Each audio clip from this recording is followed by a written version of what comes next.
as a podcaster, you probably have a business as well, right? Most likely are running a business or planning to run a business. And this is the first time I have ever had somebody pass away. And so here's the 4 things that I wanted to share with you that I thought might be helpful. And, I hope and pray that you don't have to experience this ever. But if you do, or if someone that you know does, here's the 4 things that I've learned and how we're going to be in my team at Grow Your Show, how we are going to be addressing the death of such a great key employee. Number 1, we're having a meeting with the whole team.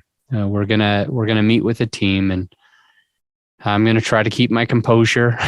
I'm crying a lot less now than I was an hour ago, but just to have a meeting with the team where we address it and maybe even take a moment of silence. So that's the first thing. All of my team is not in the US, is not in, local. So we're going to jump on a Zoom call. They're all in different cities, and that's going to be our meeting. So we're going to jump on, and I'm going to try to keep it strong, and I'm going to let everybody know what's happening. I feel like it would be wrong to not address it. I think that it would come across as, total disregard for, what an important person that was to our company, to ignore it. So number 1 is to schedule a meeting with the team right away and just talk about it.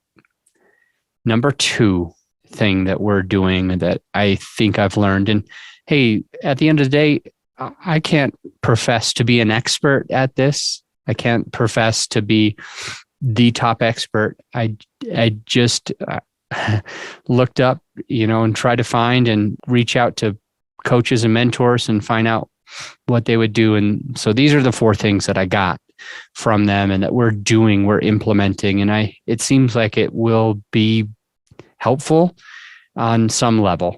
The second thing was I'm going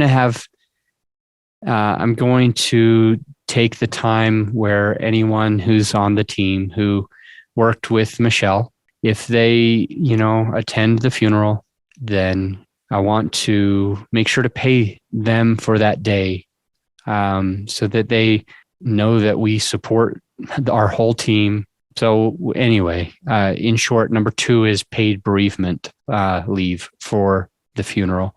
Anyone on the team who feels like they knew her and wants to, show their respects, pay their respects, show their love and the relationship that we had with her. I want them to go to the funeral and not worry about their pay losing money that week because they had to take that day off.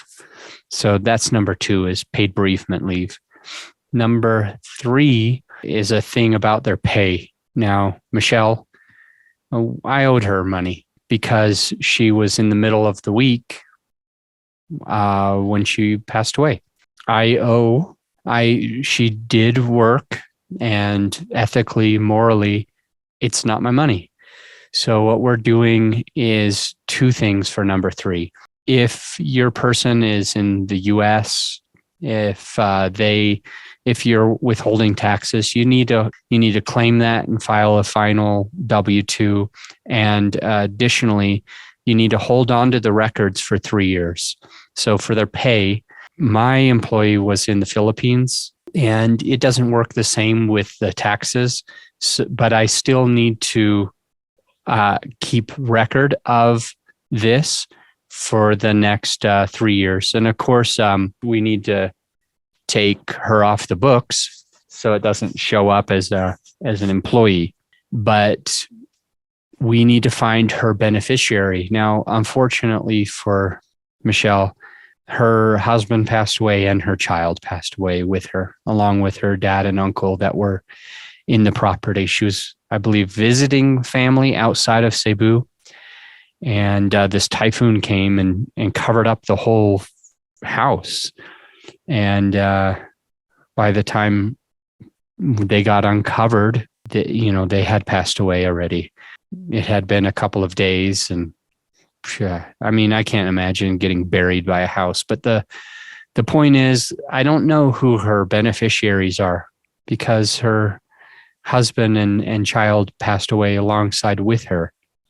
So I'm having the rest of the team doing research on where can we send this money that we owe, and make sure to at least pay that. Now, in our case, I want to do a little bit more. That's at my discretion. And if you have the means to be able to do that, if you ever have a employee pass away, once I find the beneficiary, I want to additionally offer to support financially the burial of Michelle and the family, because I'm imagining if I'm in that position and I have all of that to pay for, that's a tough pill to swallow alone. And so our team at Grow Your Show, we want to find who is this beneficiary, who's going to be paying this.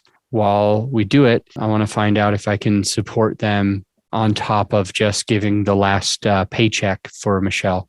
I want to find out, can we also support you? Is there anything that you need financially, whether it's a loan or a gift?